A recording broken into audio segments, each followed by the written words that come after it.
Bismillahirrahmanirrahim. I'm Professor Dr. Syed Ami Gilani, and today we are going to discuss about adrenal ultrasound. As we know, adrenal glands are two in number, and they are also called suprarenal glands because each of being closely applied to the upper pole of its respective kidney. Along with the kidney, the adrenals are confined with the perinephric space by renal or Gerota's fascia. The fascia which is covering the kidneys and adrenals is called renal fascia, which will be covering whole of this area, including the adrenals, and also called Gerota's fascia. The right adrenal gland is shaped like a pyramid, while the left one is more semilunar or crescenteric in shape.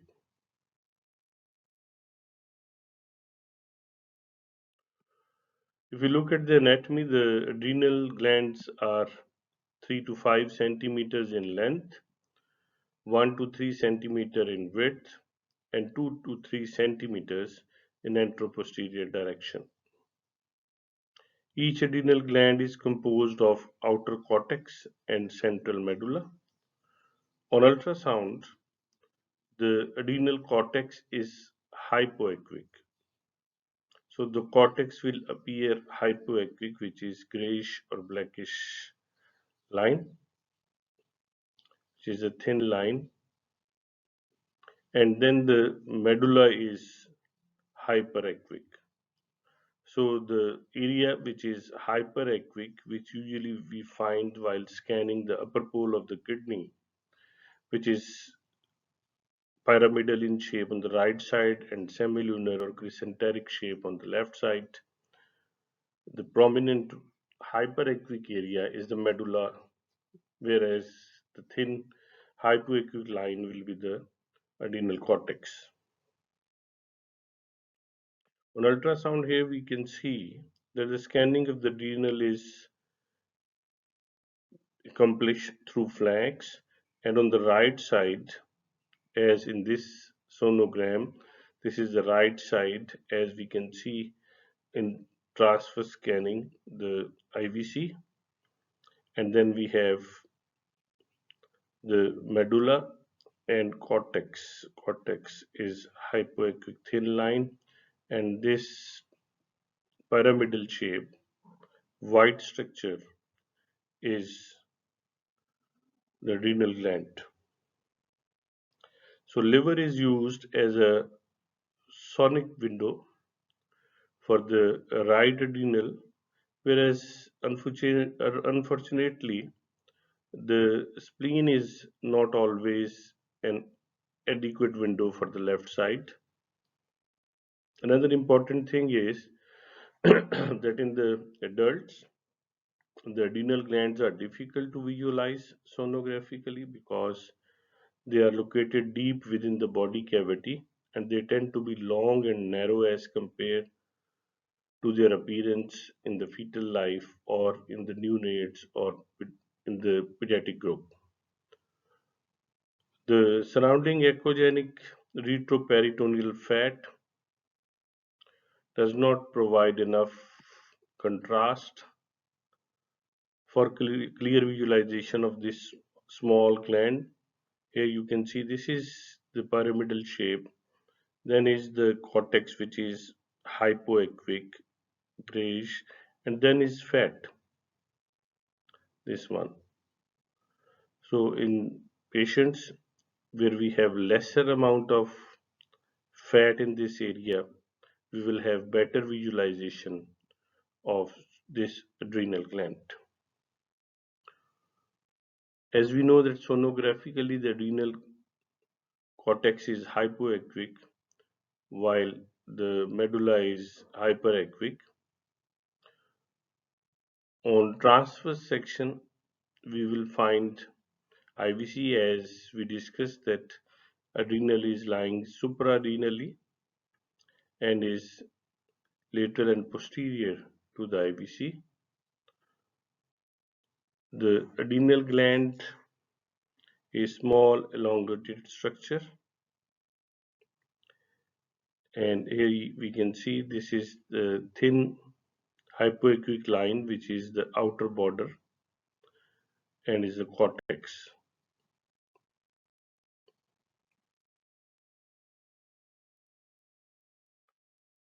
Here again we can see adrenals and a cut section at the level of adrenals. The CT, which is computerized tomography, is more accurate than sonography in evaluation of adrenal glands. The low density of retroperitoneal fat on CT images provides much better contrast for the small gland than sonography. Therefore, CT remains the gold standard for adrenal imaging. On this CT scan, we can see a tiny right adrenal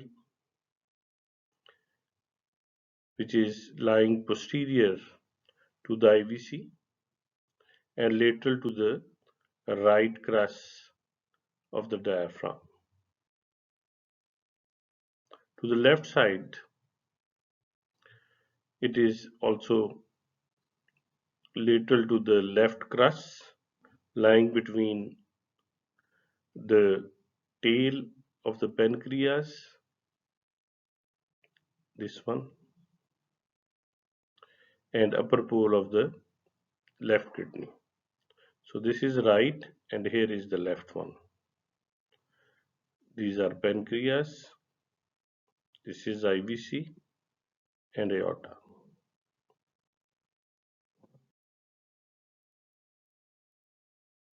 In neonates, the adrenal glands are fairly visible, very easy to visualize as compared to the adult adrenals on ultrasound. They tend to be relatively larger in proportion to the other abdominal organs and they are closer to the adrenal glands. The cortex is, as we discussed, this is the cortex, the hypoequic line, and the inner hyperequic line, hyperequic area is the medulla.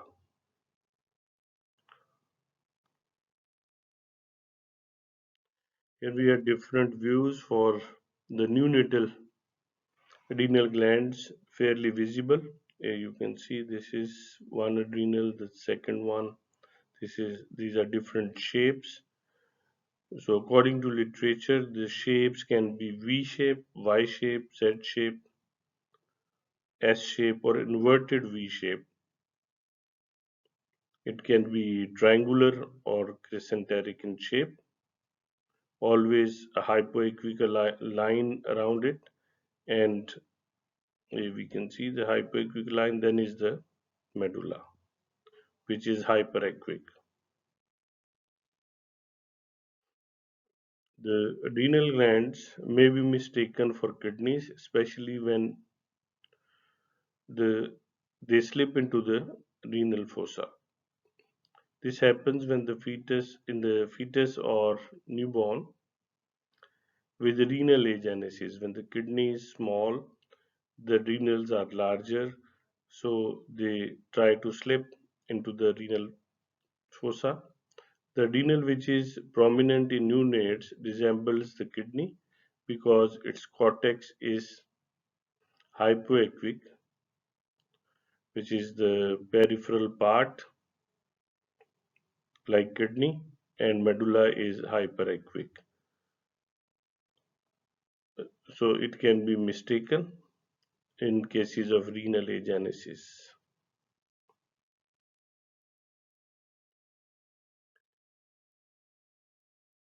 How can we differentiate between the adrenal masses?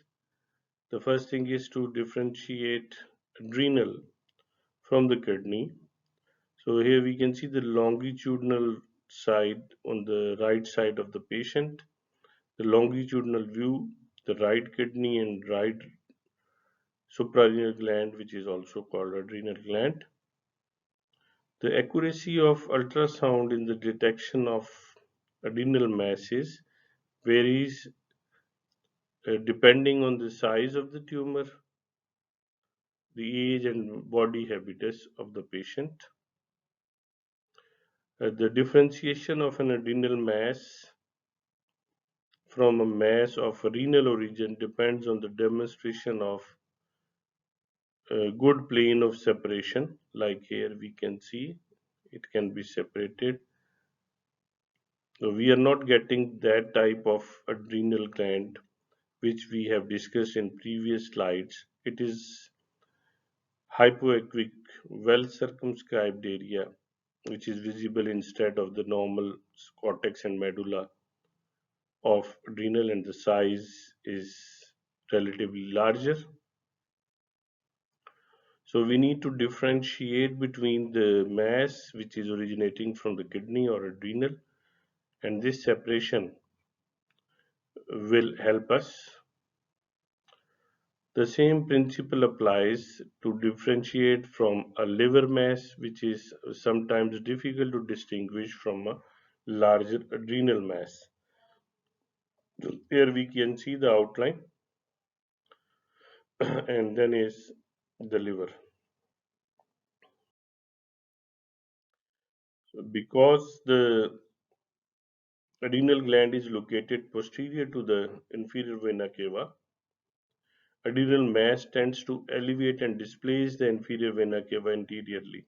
Like if you can see, this is adrenal and it is trying to push the IVC.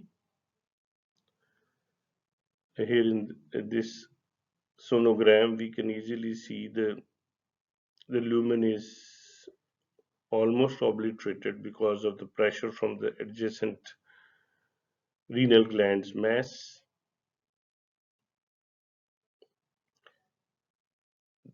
It will be easy to have METs from this mass if it is malignant. Here is a lymph node which indicates that there will be metastasis through the lymph nodes, and then is aorta. So this is aorta, IVC, adrenal mass, liver, and enlarged lymph node, which is lying between the aorta and IVC, and this is compressing or obliterating the lumen of the IVC. Adrenal masses may also cause displacement of the kidney if they are large. Usually, this displacement will be inferiorly, or some type of deformity of the upper pole of kidney can also be visualized. They may cause displacement of adjacent organs such as the head or tail of pancreas,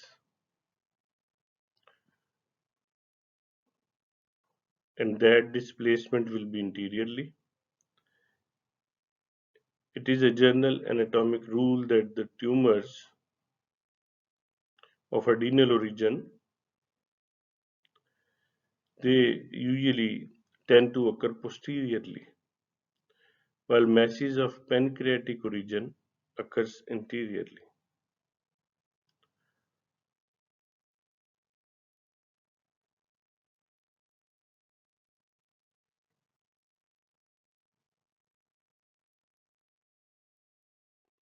The adrenal masses can be cystic masses.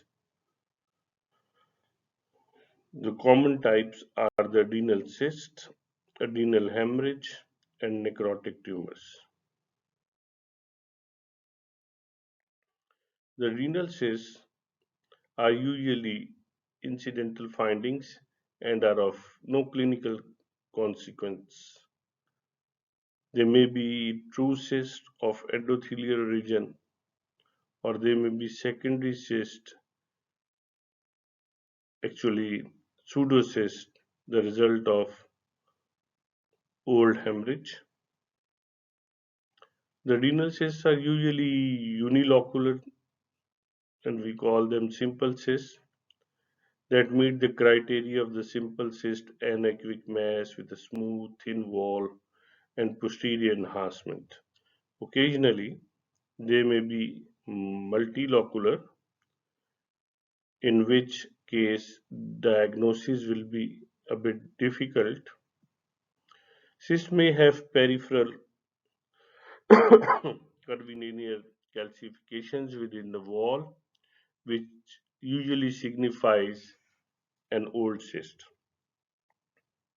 There should be no nodularity or wall thickening, which would lead to suspension of a necrotic tumor. Solid tumors, as they enlarge, may develop focal necrosis, which lead to liquefaction and an anechoic appearance.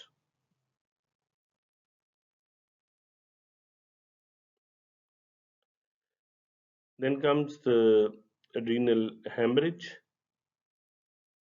It usually occurs in the neonatal period and may be unilateral or bilateral, and it usually occurs on the right side, but when associated with renal vein thrombosis, it usually occurs in the left side because of the drainage of the left renal vein into the left renal vein.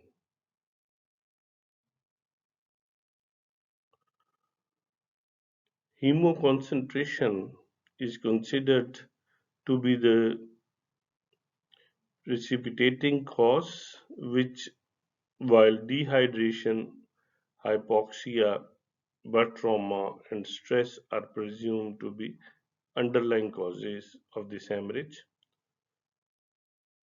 Infants of diabetic mothers are predisposed to this condition.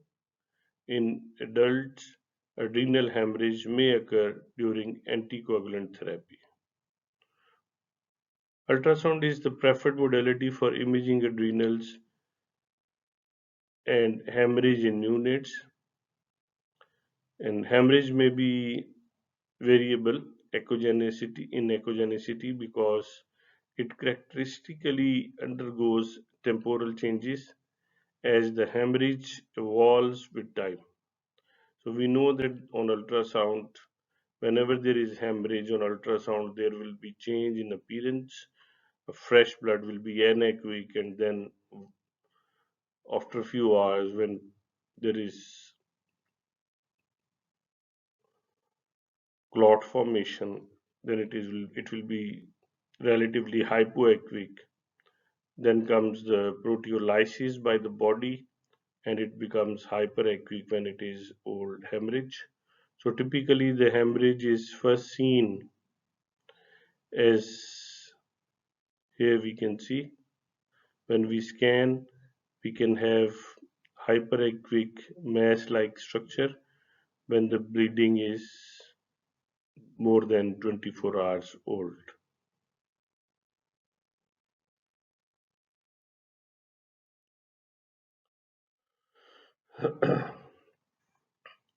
A fresh hemorrhage can be uh, anechoic to hypoechoic. As it undergoes fibrin deposition will occur. There will be clot retraction and liquefaction. Adrenal hemorrhage becomes more hypoechoic at a complex when it has changed its shape. Eventually, it becomes anechoic and slowly resolves. Some old hemorrhages are hyperechoic, and ultrasound is used to follow the temporal changes, which helps to differentiate hemorrhage from neoplasm, especially neuroblastoma. And Doppler ultrasound may also be used to show the hemorrhage is avascular while the tumor tends to be vascular.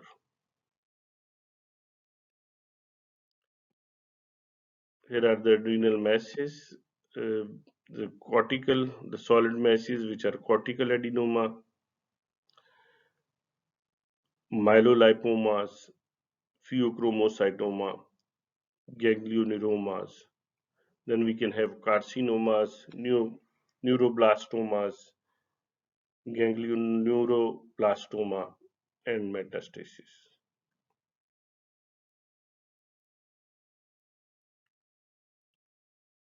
Here is the kidney, the upper pole, adrenal gland, and a well circumscribed mass is there,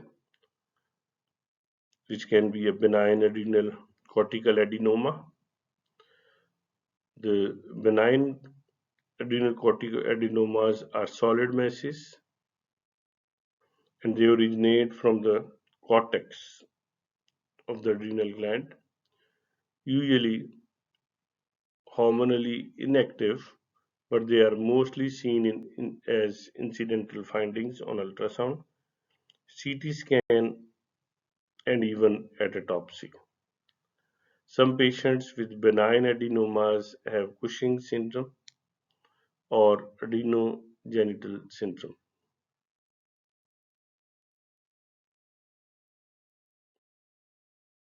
This is how they look. They look like a rounded, well circumscribed mass, heterogeneous in appearance if there is necrosis or hemorrhage. They tend to be unilateral, however, bilateral tumors have been reported in some of the cases. And if we get bilateral enlargement of the adrenals, we have to look for presence of adrenal adenomas. Then is the adrenal myolipoma. It is a rare benign tumor of the adrenal gland originating in the adrenal cortex.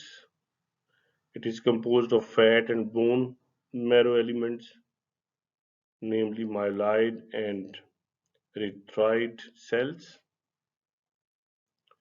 The tumor is non-functioning and therefore secretes no hormones.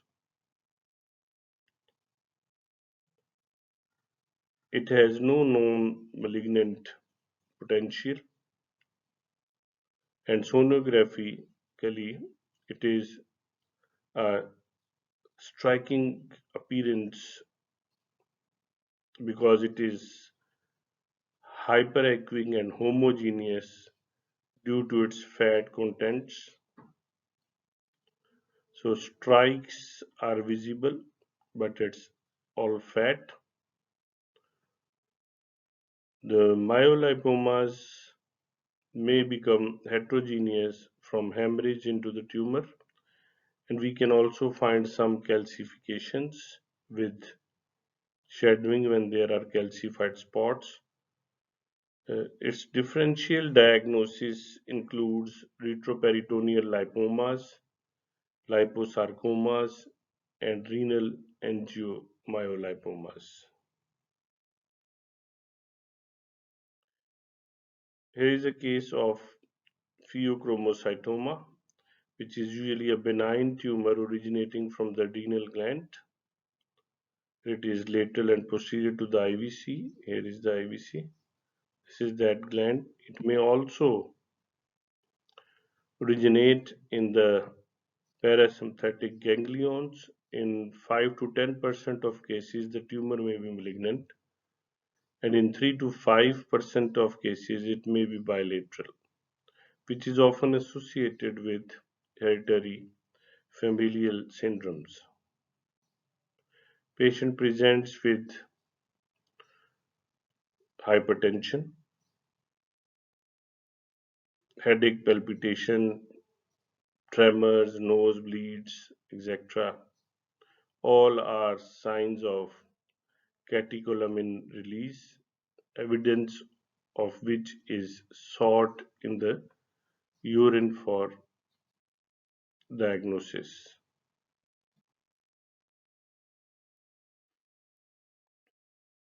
This is pheochromocytoma.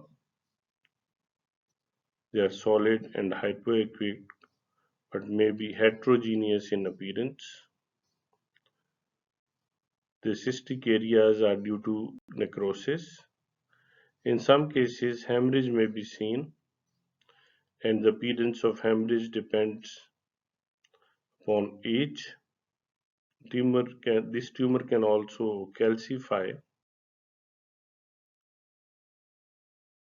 Then is the adrenal carcinoma. The primary adrenal carcinoma is a rare tumor originating from the cortex, and up to 90% of the carcinomas are hormonally active and secrete steroids, usually associated with one of the hyperadrenal syndrome. Patients present with a variety of symptoms, and patient whose tumor is here in this slide had fever and right upper quadrant pain. Here is the kidney. This one is tumor, and here is liver. Then is the diaphragm. Here we can see the diaphragm, the crus of diaphragm.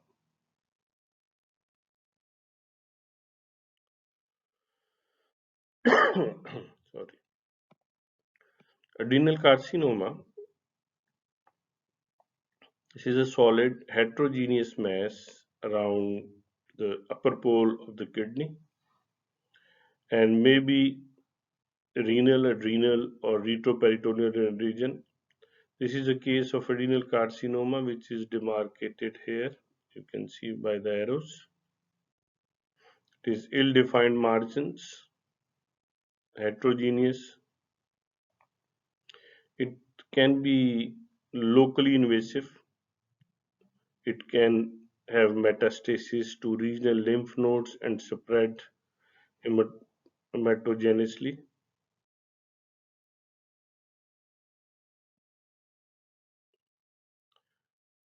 The adrenal neuroblastoma is the second most common adrenal mass and the third most common malignancy found in the pediatric age group. Most of the tumors occur in patients less than 5 years of age, with approximately one third less than 2 years old. Most neuroblastomas arise in the adrenal gland, but they may arise anywhere along the sympathetic chain in the thorax, retroperitoneal, or pelvis. The neuroblastomas are predominantly solid tumors when they originate in the adrenal region. They displace the kidney, aorta, and elevate the aorta or IVC and may cross the midline, and they infiltrate and invade the retroperitoneum or produce lymphadenopathy.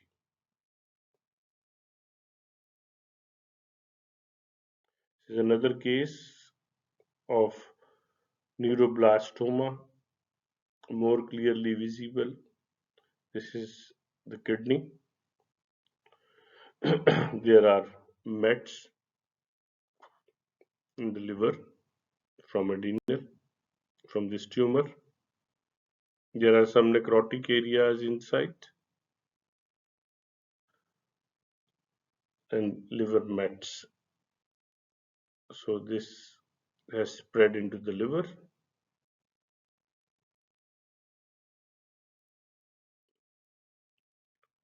Neuroblastomas frequently contain calcifications. This is the mass, whole of this, and then is the calcification with shadowing.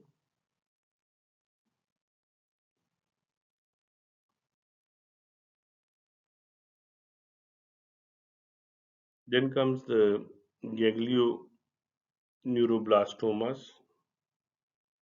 Here is aorta, there's bifurcation, and this is the mass in infant under 1 year of age. So the neuroblastomas that occur in infants under 1 year of age have a remarkable tendency to regress or revert to a benign or less aggressive type of tumor, namely ganglioneuroma, which is the benign form of ganglioneuroblastoma. Both of these are uncommon neurogenic tumors. The, gang- the ganglioneuroma is completely differentiated tumor from ganglioneuroblastoma. Both tend to be extra-adrenal origin in the abdomen, and this one is the coronal scan of the infant showing a large mass in the retroperitoneum causing bowing of the aorta.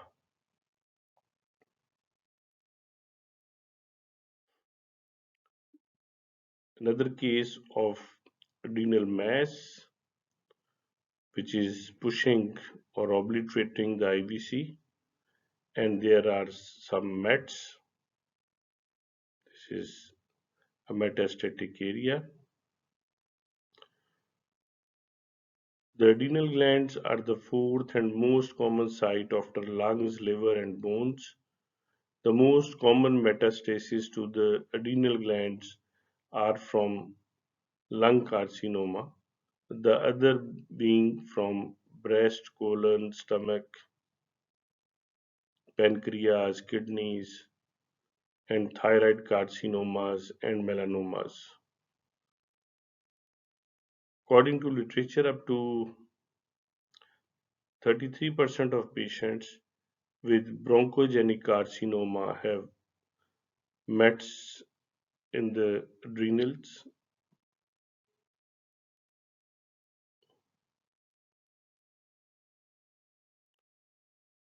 It is on sagittal section. You can see the adrenal gland with METs inside. These small hypoequic areas with hypertrophy, or we can say the inflammation of the adrenal gland. Here you can see it is obliterating or pushing or compressing the IVC, and this seems to be from lung carcinoma.